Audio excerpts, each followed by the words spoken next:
Wall Street has caused tremendous problems for us. He claimed that he wasn't going to let Wall Street get away with murder. And he called out Goldman Sachs as the prime example of a big bank that has too much influence over the political process. That was really powerful stuff. But when candidate Trump became President Trump, he seemed to forget every scrap of his tough on Wall Street talk. Within weeks of taking office, he turned over his administration's economic agenda to none other than Goldman Sachs. His senior strategist, Steve Bannon, spent half a decade at Goldman Sachs as an investment banker. His National Economic Council director, Gary Cohn, came directly from Goldman Sachs, where he spent 25 years and rose to become president of the bank. And his Secretary Treasury, Steven Mnuchin, spent 17 years at Goldman Sachs before leaving to start his own hedge fund. Which brings us to Jay Clayton, President Trump's nominee to run the Securities and Exchange Commission. To be fair, Mr. Clayton never worked at Goldman Sachs. He just worked for Goldman Sachs, taking their money and representing them for years as a lawyer at a major New York City law firm. So here we are, just over 8 years after Wall Street triggered a financial crisis and brought the economy to its knees, and President Trump has put the Goldman Sachs gang in charge of holding Wall Street accountable. Trump's betrayal of his campaign promises on Wall Street is shameful, but it is also dangerous, especially when it comes to picking the person to lead the SEC.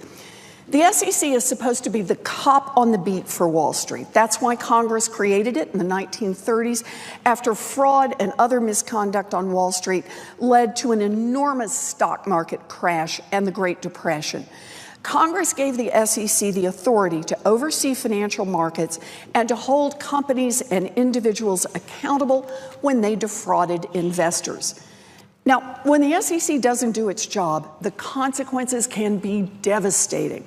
Look at what happened the last time the SEC was under Republican control in the years leading up to the 2008 crisis. The SEC was asleep at the switch.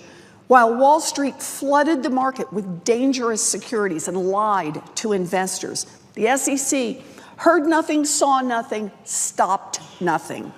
The Republican-led SEC did nothing, and when the whole market blew up, it was ordinary investors and working families who got asked to bail out Wall Street. So what kind of SEC chairman would Mr. Clayton be? Let's start by looking at how he would lead the SEC's enforcement efforts against Wall Street, how he would be as a cop on the beat. Under ethics rules, for the first half of his term, Mr. Clayton cannot participate in any enforcement action that involves one of his former clients. That means he cannot take part in any case against Goldman Sachs. Okay, but there's more. Goldman Sachs is just one of his former big bank clients. Mr. Clayton also can't take action against Deutsche Bank or against UBS or against Barclays. These are some of Wall Street's biggest and most egregious repeat offenders, and Mr. Clayton would be barred from enforcing the law against them. And that's not all. Ethics rules also prevent Mr. Clayton from participating in any enforcement case against a party that is represented by his former law firm, Sullivan and Cromwell. Now, Sullivan and Cromwell is a premier Wall Street firm with a long client list that includes big banks like J.P. Morgan Chase and credit ratings agencies like Moody's. That means there'll likely be even more cases against top Wall Street firms that Mr. Clayton can't work on. Now, here's why that matters so much. For most enforcement actions, it takes a majority vote of the 5 SEC commissioners. In other words, it takes 3 people to advance an enforcement action. In a number of recent cases, the 2 Democrats have voted for stronger enforcement, and the 2 Republicans have voted against it. If the chairman can't vote, and Mr. Clayton can't vote if some of the biggest and most disreputable banks are involved, then the commission is likely to come up short of the necessary 3 votes. You know what that means? It means the banks walk free. Confirming Mr. Clayton to run the SEC will almost certainly result in weaker enforcement against the major players on Wall Street. Mr. Clayton is also likely to pursue a Wall Street-friendly agenda when it comes to the SEC's rulemaking responsibilities.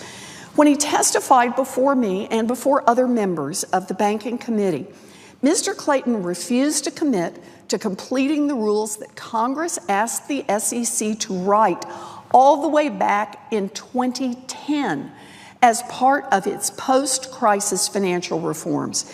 Mr. Clayton even refused to commit to implementing and enforcing some of the post-crisis rules that the SEC has already finalized and put in place. I don't have any faith that Mr. Clayton will be the kind of tough, independent leader that we need at the SEC. His nomination is just one more broken promise, one more time that Donald Trump has put Wall Street ahead of the interests of the American people. The last time a Republican president led us down this path, it resulted in the worst financial crash of our lifetimes.